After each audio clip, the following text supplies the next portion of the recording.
Module 3, Part 1, Cellular Endomembranes and Protein Transport. So in the new topic, we will be talking about the movement of proteins in and out of cells and between the organelles within cells. And we will focus on a process known as vesicle trafficking, which is a vital process for the life of the eukaryotic cell. The typical eukaryotic cell has 10,000 proteins in it. For the cell to function properly, those proteins have to be in the right place, in the right organelle, in the right position in the cell. So for example, water-soluble hormone receptors have to be on the plasma membrane. The DNA and RNA polymerases need to be in the nucleus. The hydrolases need to be in the lysosomes. So eukaryotic cells have very sophisticated ways for moving proteins to the right position in the cell. The 3D picture on the left in this opening slide shows the yellow endomembrane network in a yeast cell, red being the mitochondria and the blue nucleus. We will appreciate the role of this endomembrane network in protein trafficking in the cell. The right picture shows the formation of a membrane vesicle that transports proteins in cells, and we are going to discuss all of these in this module. Module 3, Part 1, Topic 1, Targeting Proteins to and across the ER membrane. So most of the proteins in the cell are synthesized on the cytosolic polyribosomes. And so there is a messenger RNA that is being bound to the ribosomes in the cytosol as is being translated. Once a protein is completely translated and released into the cytosol, it will remain in the cytosol unless there are some specific targeting sequences as shown as like red right here in that protein, and it will direct it to a different organelle. This is the signal-based targeting. So there might be a nuclear targeting sequence. It could be a peroxisome targeting sequence. There could be a mitochondrial targeting sequence or a chloroplast targeting sequences. On the other hand, there is a special class of protein known as the secretory proteins, and they are synthesized in a slightly different way. Their synthesis begins in the cytosolic free ribosomes as shown in here. But once synthesis begins, these ribosomes bound to the messenger RNA moves into the ER and synthesis is completed in the ER. Once this protein is in the ER, either in the lumen of the ER or in the membrane of the ER, it undergoes a number of translational modification and is then transported to the Golgi apparatus where it is further modified and finally transported to the final destination, which can be either lysosomes or it could be the plasma membrane. If this protein is a plasma transmembrane protein, or it might be a protein that is secreted from the cell. This is known as protein sorting or sometimes protein trafficking or protein targeting or vesicle-based trafficking, many different types of names. And in this topic, we are going to focus on the targeting, transport, and synthesis of these secretory proteins. So the nomenclature is a little unfortunate and confusing because when I say secretory proteins, you are probably thinking of proteins that are secreted from the cell, and that is true. But there are proteins which are translated by code and transported into the ER, or any protein that is made in the ER, processed and in traffic out of the Golgi is a part of the large family of secretory proteins. So do not get confused by the nomenclature that all secretory proteins are not secreted by the cell, but they are manufactured and processed through the endoplasmic reticulum and Golgi, and from there they can be transported into different organelles in the cell as well. Not all proteins that are targeted to the ER are actually secreted out of the cell, and that is the take-home message from here. Just remember that. So what I want to do in this first part is to focus on what happens in the first step, which is what happens in the endoplasmic reticulum. So the most eukaryotic cells have a very well-developed endoplasmic reticulum. I say most because some lower eukaryotics, although they display ER function, it is very difficult to visualize a traditional ER within the cell. But the endoplasmic reticulum is an enormous organelle. In higher eukaryotics, probably half of the cellular membrane is made up of the endoplasmic reticulum. It is a very large branched or network organelle. In this immunofluorescence image, you can see that in the lower magnification, the endoplasmic reticulum, which is stained with blue, practically takes up the entire cell. This dark region is the nucleus that is not stained, and you can appreciate the extensive network or branching of the organelle when you look at the immunofluorescence staining at a higher magnification. What is important to note that is the internal space of the endoplasmic reticulum, which is also known as the ER lumen, is actually one continuous space. So in the entire network where the entire ER lumen is connected. So if you were standing in one part of the ER, you could walk through the entire network and reach every branch of that network. So this is the idea that how big is the organelle is. So here are some transmission electron micrographs of the endoplasmic reticulum. Since the endoplasmic reticulum is very actively involved in synthesizing these secretory proteins, there are a lot of ribosomes. At any time, there are a lot of ribosomes bound to the outside of this organelle. So this gives the ER a rough appearance. So most of the ER, as the rough ER is shown here, most of the ER is of this type. You can see the lumen of the ER, and you can see the dark electron dense spots that are lining the lumen of the ER, and those are the ribosomes. There is a portion of the ER which is known as a smooth ER, which does not have any ribosomes bound. Here is an EM of the smooth ER.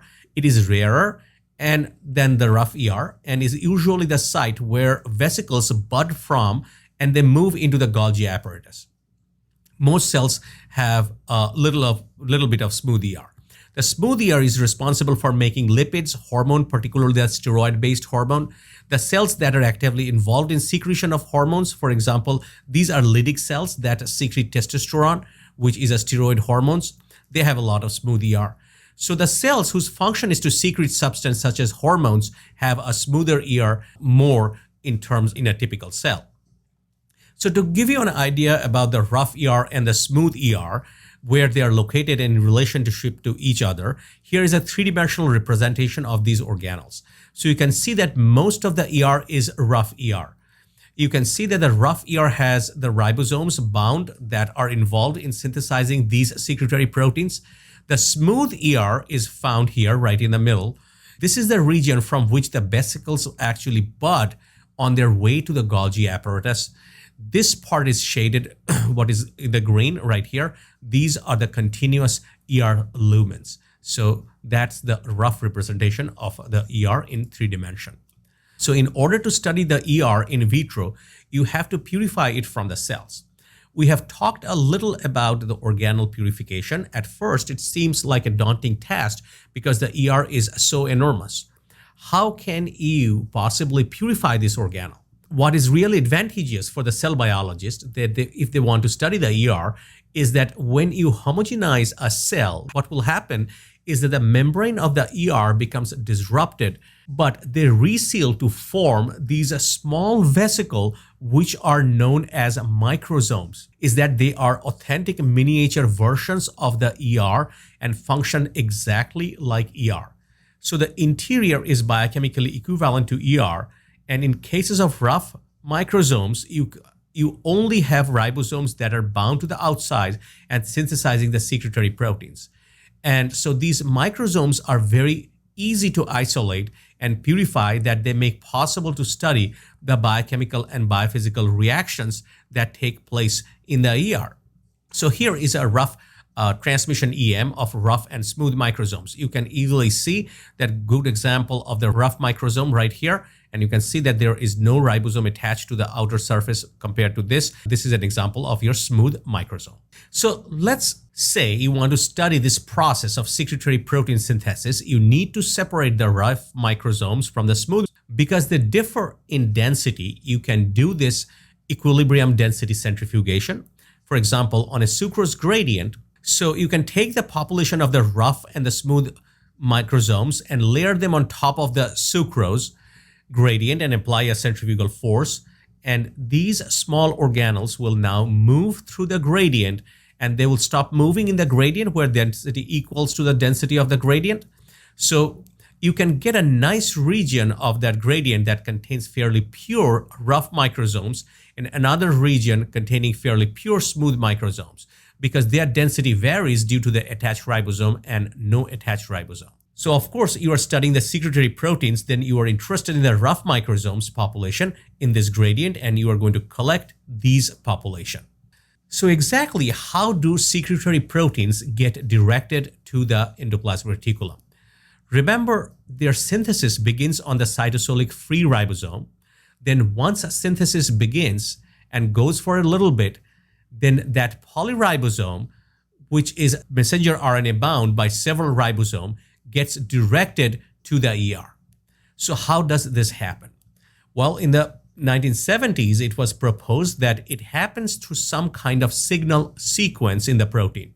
So here is a sequence, for this example, is at the N-terminus. So right here in the N-terminus, you can see that there is a red signal. This short segment of amino acid directs the polyribosome to the endoplasmic reticulum, and as synthesis continues, that signal sequence is cleaved off by a signal peptidase.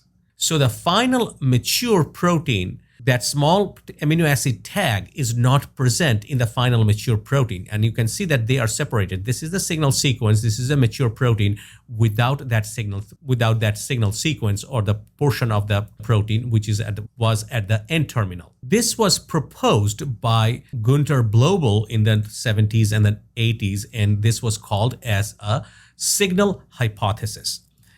So here is one of the experiments that he did, the Günter Blobel, and to support the hypothesis, and there was some kind of signal sequence on the N-terminus of the secretory protein. So what he did was took the messenger RNA encoding the secretory protein and allowed in vitro translation in a test tube to occur in the presence and absence of microsome, either presence of microsome or absence of microsomes. And he resolved them by an SDase page, or the polyacrylamide gel electrophoresis. So he run these two samples. One is the protein with the microsomes, and another the protein without any microsomes. What he observed was an absence of microsome. The proteins were larger than the predicted, but in the presence of the microsome, they were of the correct size. This is the experiment that supported the idea that the signal sequence or some part of the protein was cleaved off in the presence of microsome. So in absence of microsome, the protein have the signal sequence. That's the reason that they are higher in molecular weight. On the other hand, in presence of microsome, the signal sequence is cleaved off by the protease or the signal peptidase, so the protein is shorter. So that's why it migrated on the polyacrylamide gel a little bit more. So the molecular weight of this is less compared to that. So this is basically the overview of idea. Now, this was a very simple experiment by today's standard, not very sophisticated, but done with the technology at that time. Now, there is much more data and much more sophisticated data that supports the signal hypothesis.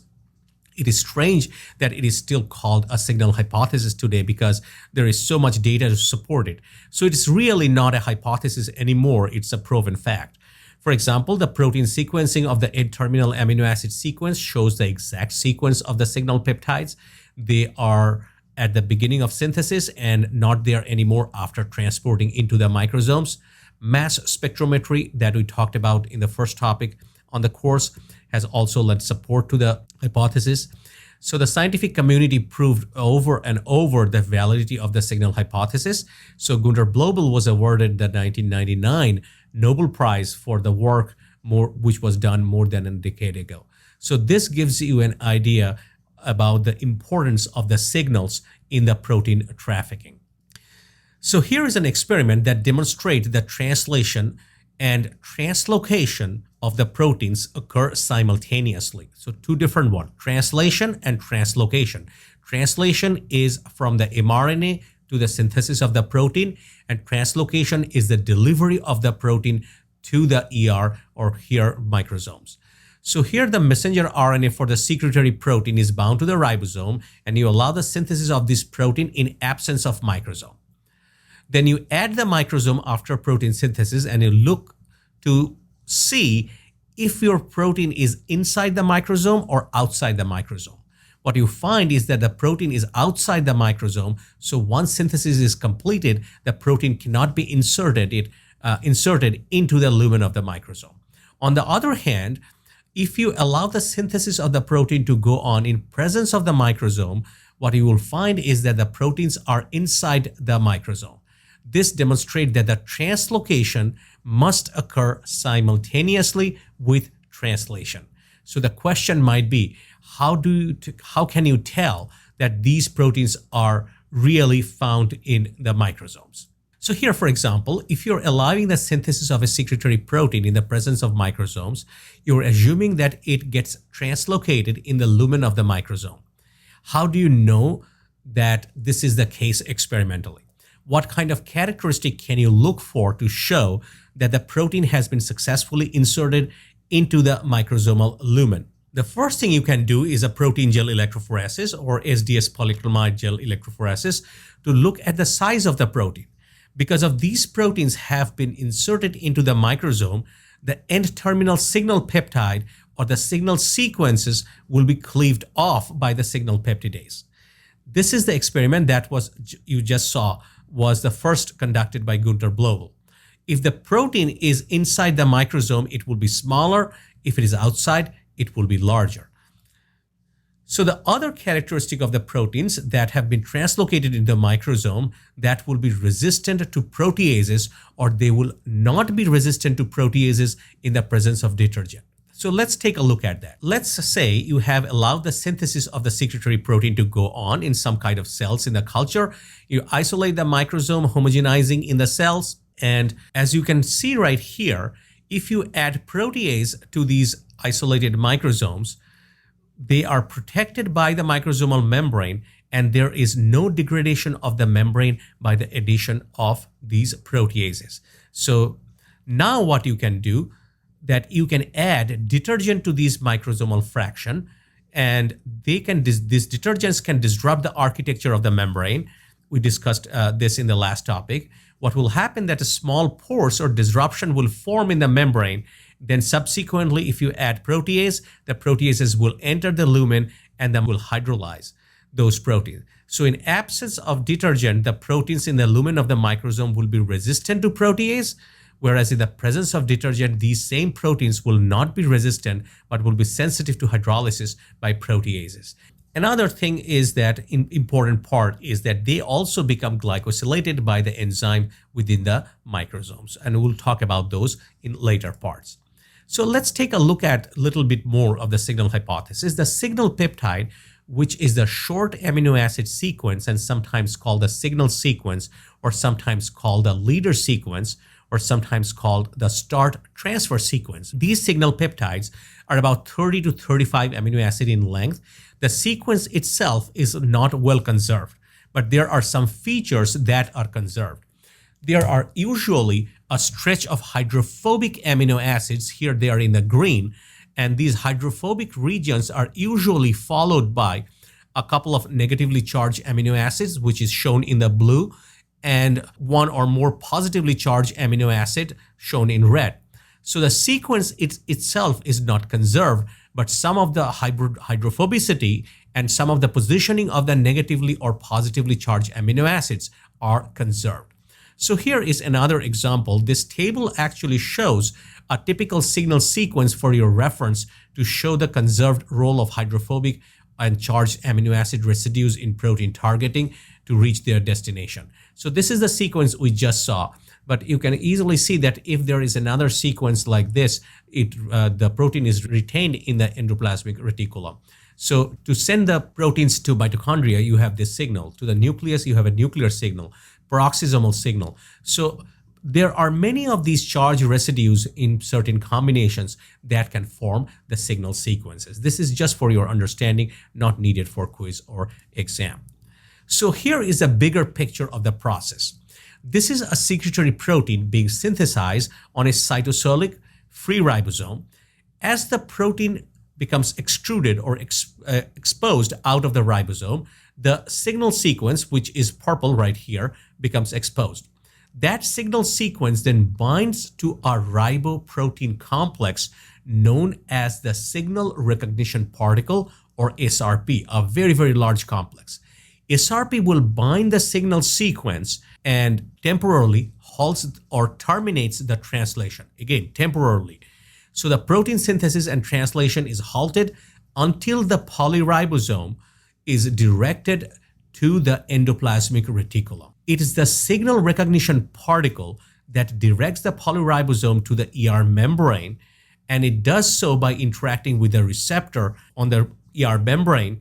Here you can see as an alpha beta, and this is known as the signal recognition particle receptor, or SRP receptor.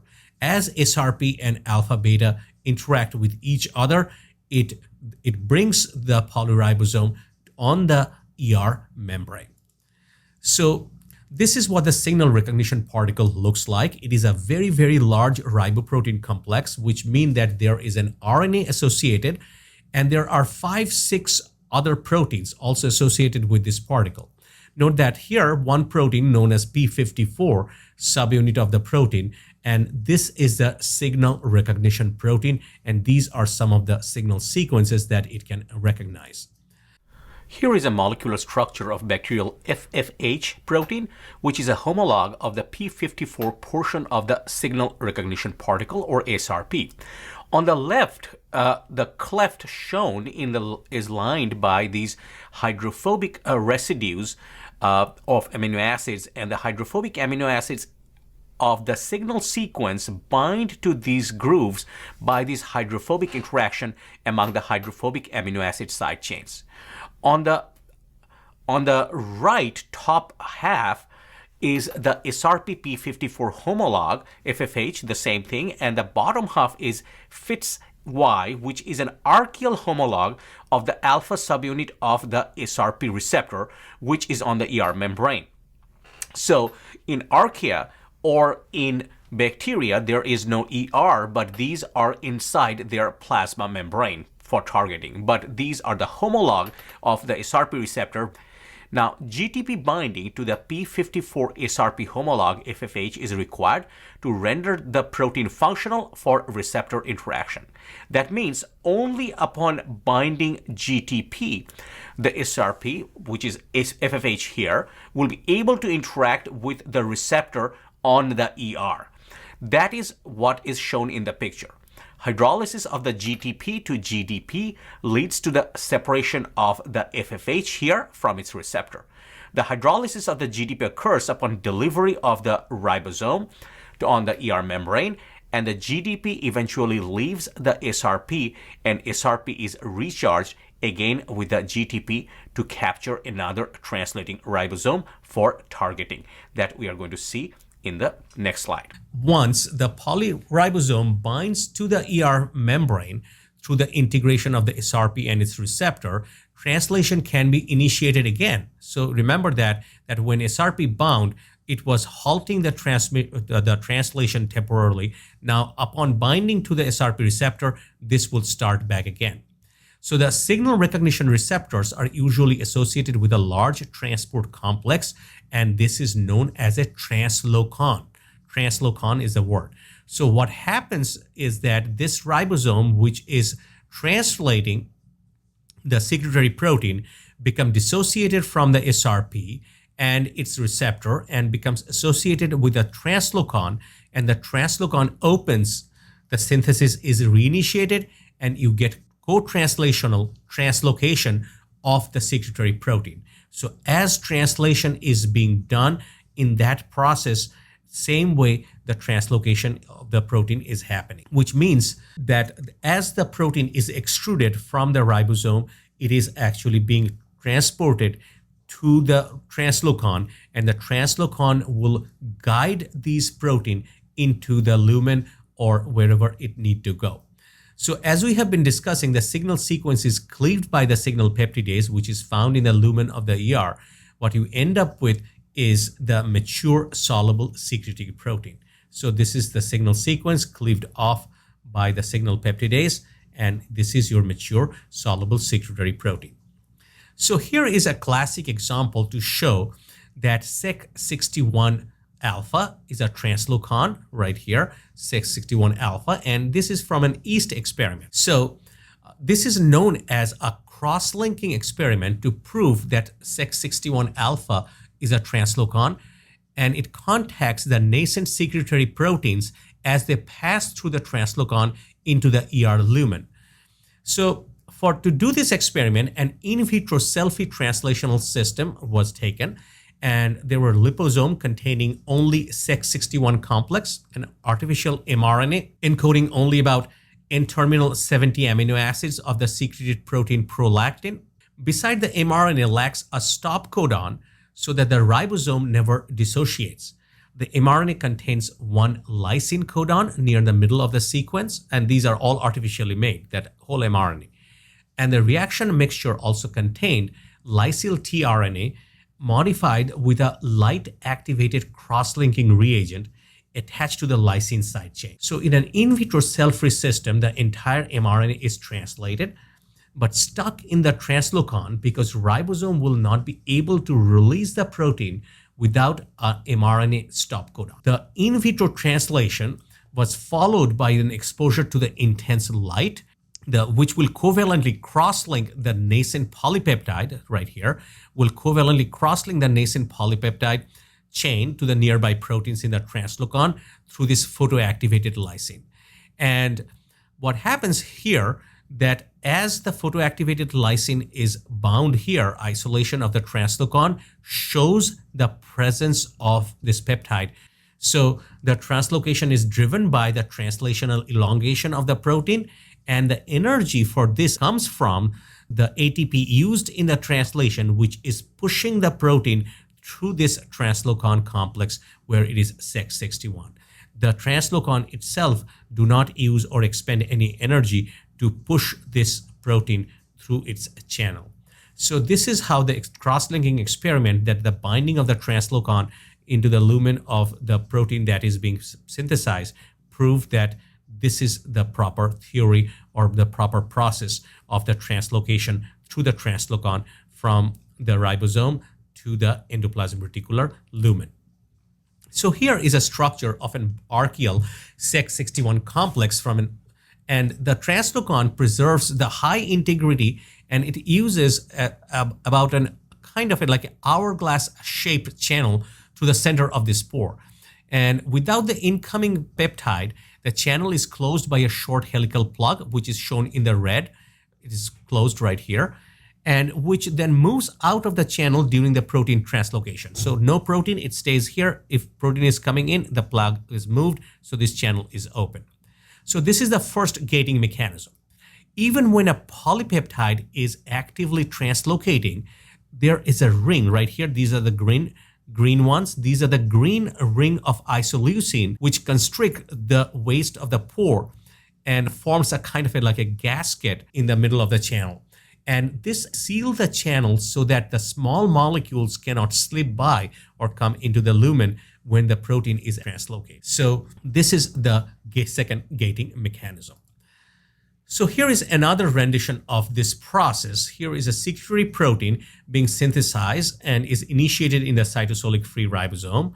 Here you have an exposure of the signal sequence which bind to the SRP and then dictates the ribosome to go to the SRP or directs the polyribosome to the ER membrane through the interaction with the SRP receptor. The ribosome becomes associated with the translocon and synthesis begins again. Here is the signal peptidase that is cleaving off the signal peptide, and synthesis continues until the properly folded soluble secretory protein form in the lumen is delivered. Now, the most soluble secretory proteins are made in this way. And what I mean by a soluble secretory protein is that it is not membrane-associated protein. So it is free in the lumen of the endoplasmic reticulum. Now, most are synthesized in this way, but as you can imagine, there's an exception as well.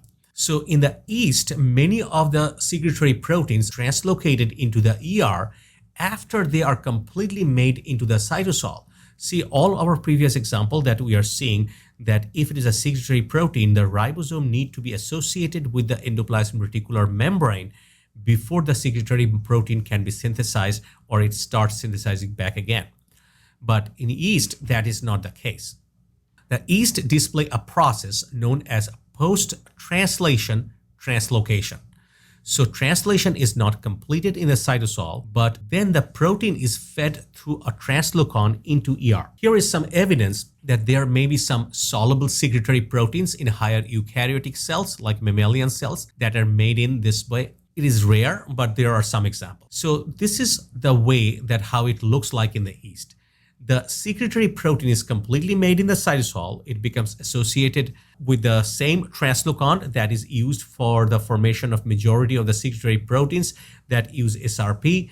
But in this case, SRP and the SRP receptor are not used. It does have a signal sequence and it becomes associated with the translocon. It starts to move into the lumen of the ER. So you can imagine that there would be some risk of this, because the protein may slide back into the cytosol. So what we did that when we were doing this in the previous experiment, here the ribosome sits on top of the translocon, and that's the reason that the protein which is being synthesized is pushed only in one direction. It cannot go the other direction.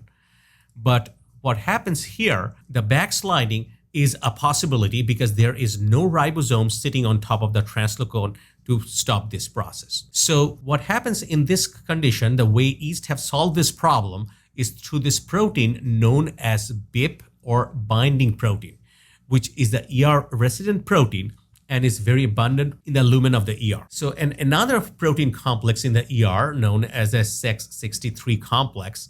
So as secretory protein is moving, as it's moving through the translocon, SEX63 facilitates the binding of the BIP or BIP to this secretory protein. This is an energy consuming reaction, so ATP is hydrolyzed. As the protein continues to move inside, right here, it is constantly being added with these ADPs over this process. So you can see that this is an ATP hydrolysis and the ADPs are added on every 30 residues of this protein.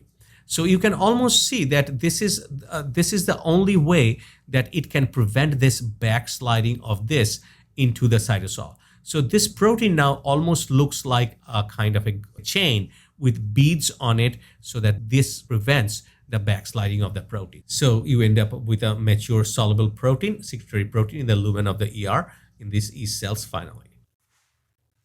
Module 3, Part 1, Topic 2, Insertion of membrane proteins into the ER. So let's start with the transmembrane proteins. Previously, we talked about the transmembrane proteins when we were talking about the biological membranes. We talked about single-pass transmembrane proteins and multiple-pass transmembrane proteins. And remember that the single-pass transmembrane proteins are those, as their name suggests, pass through the membrane only once. They can have the majority of their protein on one side of the other, or they can be equally distributed. The portion of the protein that passes through the membrane is a stretch of hydrophobic amino acid sequences and about 20-25 amino acids that form an alpha helical structure. This is the most common way a transmembrane protein spans a biological membrane or the phospholipid bilayer. And then there is these multi-pass proteins. As the name suggests that they pass through the membrane multiple times. What we didn't talk about, that we talked about this group of proteins previously, is that this group of proteins can have different orientations. So for example, if you have the C terminus or the cytosolic side of a membrane, or they can have the N terminus on the cytosolic side of the membrane. So in the case of, say, insulin receptor, the most of the protein is in the ER lumen side or the extracellular space, because remember that the lumen will be facing exterior, and that's what we talked about, where the cytosolic portion will be cytosolic. It will remain the same. So make sure that you are clear about this concept. Whereas for the case of, say, cytochrome B5, most of the protein is on the cytosolic side. So you can appreciate that there could be different topologies or different arrangement or orientations of these single-pass transmembrane proteins. And this is also true for multiple pass proteins as well. If they pass through the membrane equal number of times, likely like the GLUT1 transporter, which does have 12 transmembrane domains, then the N-terminal and the C-terminal sides will end up on the same side, whether it's cytosolic or lumen or exterior side.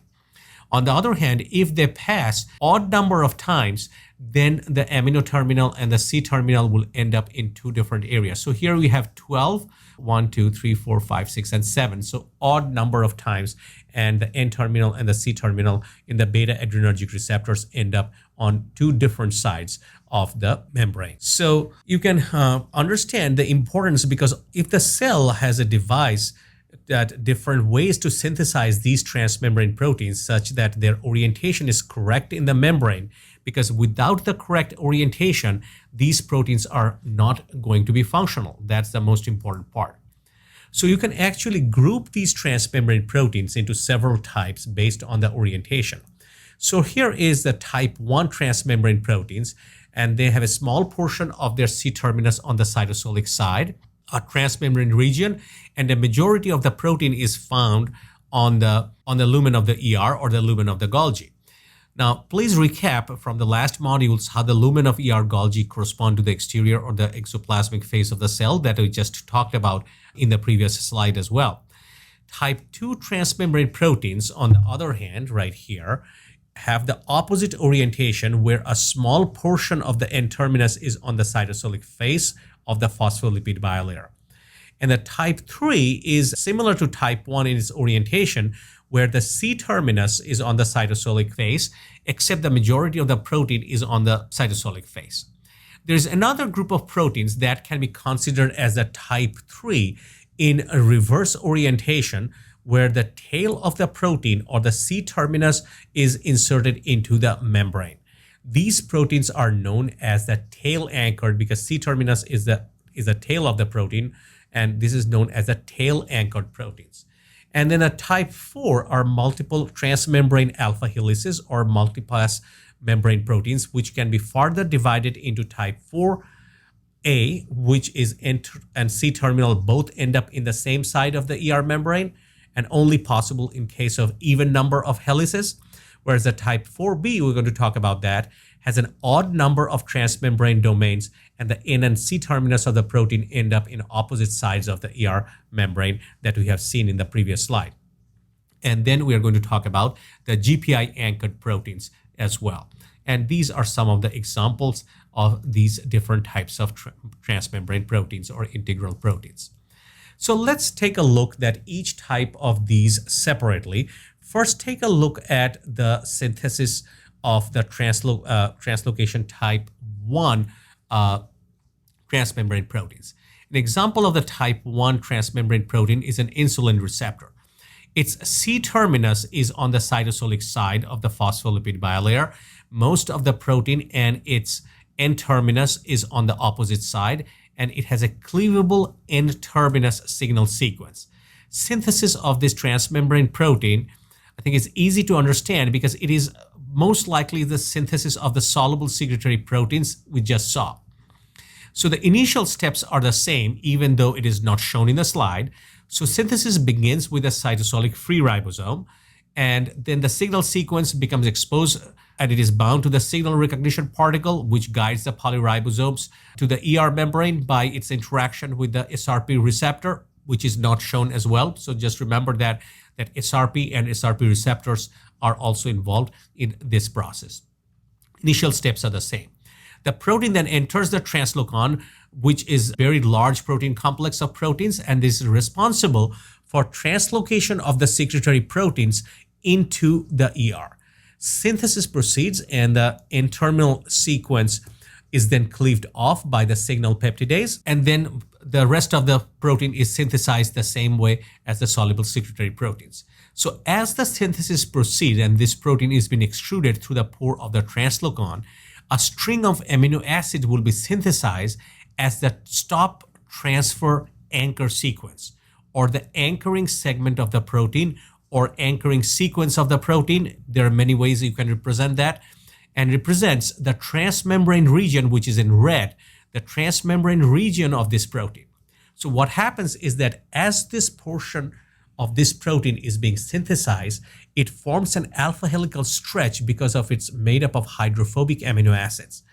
Then what happens is that the transmembrane protein will then diffuse out of the translocon, As you can see, the transmembrane region is now embedded in the phospholipid bilayer. As synthesis proceeds and is completed, what you end up is the type 1 transmembrane protein, where there is a short C-terminal cytosolic phase, and the majority of the protein or majority of the N-terminus of the protein is found in the ER lumen or extracellular space or Golgi. And this is the synthesis of the type 1 transmembrane protein. So what about type 2? So, for example, is the transferrin receptor. It has an opposite orientation of type 1. So the N-terminus is on the cytosolic phase and the C-terminus is in the lumen.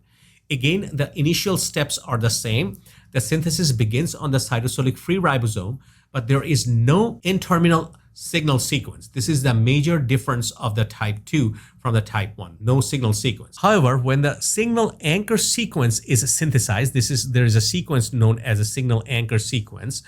And this sequence, and again represent the transmembrane region, it itself is bound by a signal recognition particle which guides the polyribosomes to the ER through its interaction with the signal recognition particle receptor. Then the proteins get inserted into the translocon, only this part, this red part. See that this part, nascent polypeptide chain, the N-terminal having some of these positive charge, they are outside or in the cytosol. Only this signal anchor sequence is inserted into the translocon by the SRP, which is not shown in here.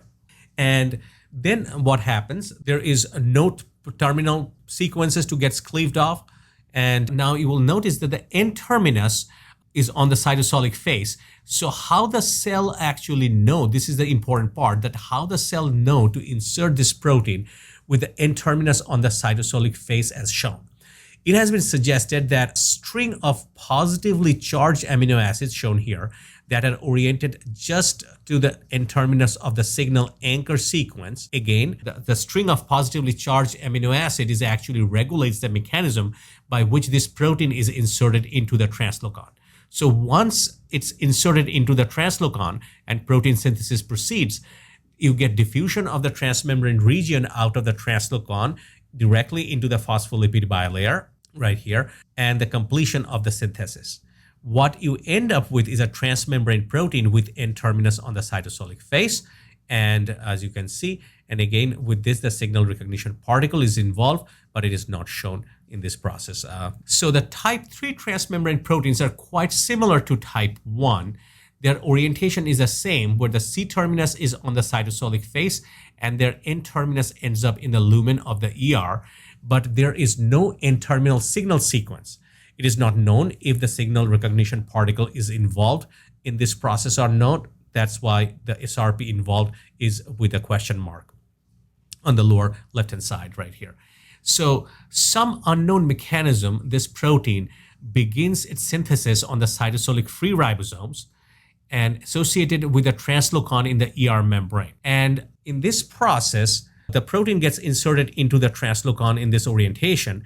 Again, it is a string of positively charged amino acids, and that are now the C-terminus side of the transmembrane region, which helps to regulate the insertion of the transmembrane protein into the right orientation. And the course and the steps are similar to the previous two transmembrane proteins. The transmembrane region diffuses out of the translocon and inserted into the membrane as well. So the synthesis is completed by the ribosome bound to the messenger RNA, and then you end up with a protein with the C-terminus on the cytosolic surface and the N-terminus in the ER lumen. So this is basically the type 3. Now, this type of protein you can think of as the type 3 in reverse. We call these group of protein as the tail-anchored proteins. The C-terminal anchor proteins pose a challenge as there is no N-terminal signal sequence, first of all, like the many other, to these target these proteins. And the C-terminal signal sequence do not appear unless the translation is completed and released from the ribosome. So all the tail-anchored proteins are made in the cytosol. Or the ribosome is not associated with the endoplasmic reticulum. So a complex of right here is like an SGT2, GET4, and GET5. This picture was not in your booklet, but it's in your text. You can look at the figure legend. that this SGT2 get4 get5 sequestered the nascent polypeptide and helped it to load onto a get3 complex, which is complex with an ATP. And the get3 and ATP complex gets this protein and bring it down into the AR membrane, where it associates with a get1 get2 complex. And the hydrolysis of the ATP from the get3 allows this nascent polypeptide to be inserted into the get2 and get1 complex, and this is ADP hydrolysis happens at this point. And from here, this red portion, which is the hydrophobic portion from the get1 complex, diffuse out into the membrane and is inserted into the membrane, the process that we saw previously. And when ADP is released from the get3 complex, it is again ready to bind an ATP and start this cycle. So this is basically the process by which the tail anchored proteins work. And many of these large snare proteins found in the yeast, V snare, T snares, they are actually manufactured this way. So the multiple pass transmembrane proteins are obviously much more complicated and a little bit more difficult to understand. But on this slide, it summarizes at least what is known about the synthesis of type 4 transmembrane proteins, which is a multiple pass. In this example, we are looking at the GLUT1 transporter, which passes through the membrane an even number of times, such as that the N terminus and the C terminus both end up on the cytosolic side of the membrane. And the signal recognition particle is involved in this particular case as well. So what happens that the initial steps are the same. The synthesis begins on the cytosolic free ribosome. There is no N-terminal signal sequence for the signal recognition particle to bind, but there's an internal anchor sequence. So SRP binds to that internal anchor signal sequence and directs the polyribosome to the ER right here. So you can see that the SRP signal recognition particle bound to that internal sequence, and it is bound to the SRP receptor. So then the first and the second membrane regions are synthesized and they diffuse out of the translocon into the membrane. And the interesting part is that here's the remainder part of the transmembrane regions are actually synthesized in the cytosol. So you can easily appreciate here is the ribosome that synthesizes the next two transmembrane region, which become inserted into the translocon directly, and then they will diffuse out. And then there will be, again, the next two ones will be made in the cytosol. They will be inserted into the translocon, and then they will diffuse out. And so there must be some type of chaperone protein involved in this process, because remember that these transmembrane domains are completely hydrophobic. So when these transmembrane proteins are being manufactured into the cytosol, it is an unfavorable condition due to the water around them. And to avoid this process, there must be some additional involvement of protein which can mask or cover these proteins until they are inserted into the translocon, so that the hydrophobic interaction can take place and doesn't destabilize the protein into the aqueous environment. So what are these chaperone proteins which help them to bring into the translocon has still not been identified. So this is some intense area of research as well. So those are the transmembrane proteins. What about the lipid anchored proteins? We talked about 3 lipid anchored proteins, and here we will just only focus on the GPI anchored proteins because they are made exclusively in the endoplasmic reticulum on ER bound polyribosomes. So you will remember that the GPI anchored proteins, where the entire polypeptide is one side of the biological membrane and it is anchored to the membrane through a GPI anchor. From the previous chapter, you can review the structure of GPI by going back to the lectures on biomembrane, and it's a very complex structure, and this is bound to the C terminus of the GPI anchored protein. So here is how it works. It's quite simple. In the initial steps are identical to the initial step of the type 1 transmembrane protein. So here is usually an A-terminal cleavable sequence, not shown in this slide. The protein is synthesized as a type 1 transmembrane protein with a little bit of C terminus on the cytosolic side, right here. And the majority of the protein on the terminus is in the ER lumen.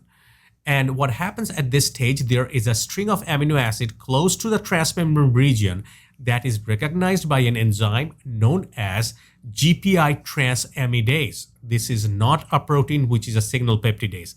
This protein is important. It's not GPI transamidase. What GPI transamidase does is that it cleaves the protein at that position and makes a covalent attachment with that protein to a GPI anchor right here. So you end up with a GPI anchored protein.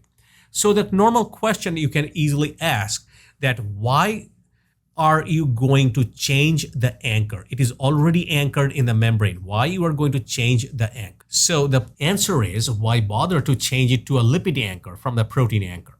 As it turns out, the lipid anchored proteins are more mobile in the biological membrane than transmembrane proteins. If you have a protein that needs to be more mobile for its function, as you need, if you need it, you need to put a GPI anchor on it.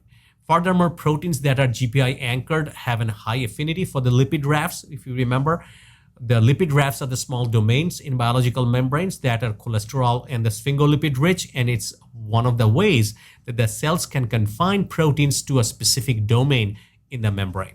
So if this protein has to function in the context of a lipid raft, then it makes sense to remove the transmembrane region or the protein and replace it with a GPI anchor, which does have a natural affinity towards the lipid rafts. So this is a revisit of the topographic sequence that determines the orientation of the ER membranes.